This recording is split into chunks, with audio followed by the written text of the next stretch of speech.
how do brick and mortar businesses prepare for massive recession?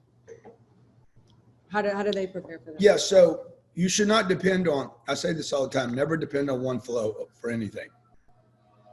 People hear that all the time. Oh, Grant says don't depend on one flow. What does that mean? It doesn't mean go get another job.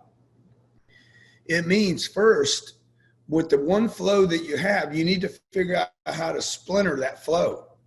Okay, so that I have one flow, but I also have a second and a third flow coming off of it. I talk about fingers, like when you move one finger on a hand, you cannot move one finger on your hand without moving the other fingers. So the way I would start a business, you can't do it.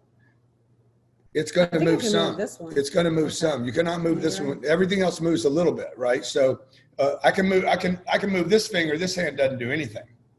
What most people do with business is they start a business, let's say in the right hand, and then they go start a second business over here in the left hand. Now they got two hands to manage, right? Rather than just working the fingers. So I would start I would have one flow. Let's say your main product is selling watermelon drinks. Okay. You sell these drinks and you're doing great. You built a franchise around it. That business, and you see this every day, has to have second and third products. Maybe people come to your store. COVID forced you to deliver to the people. And, I know restaurant guys who were like, oh, we can't deliver. We can't deliver. I'm like, why don't you just add $10 and deliver? Okay. Quit telling me what you can't do. Figure out how you can do it and find out what the marketplace will pay for it. Because I'm going to tell you, during COVID, there's certain things, if I wanted them, I don't care what it cost.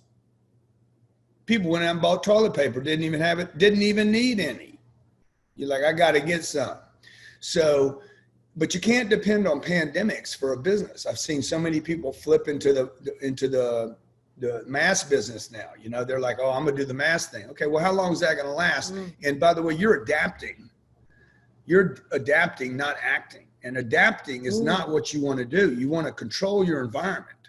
I don't want to be a chameleon unless I'm trying to survive an onslaught. Chameleons are chameleons because they're on defense.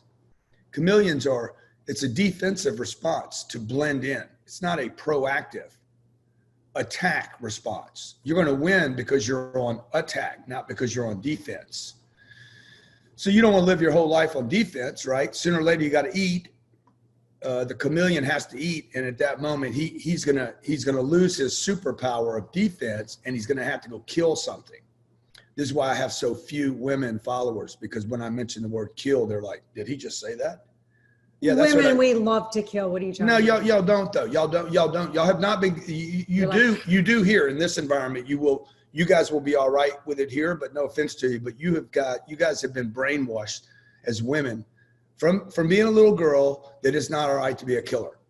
It's not all right to roughhouse. I agree with that. It's not all right to pursue. It's not all right to hit. Little boys can hit. It's cute. Little girls hit. Oh, wow. That's not cool at all. Yep. You're right. Something's wrong with you.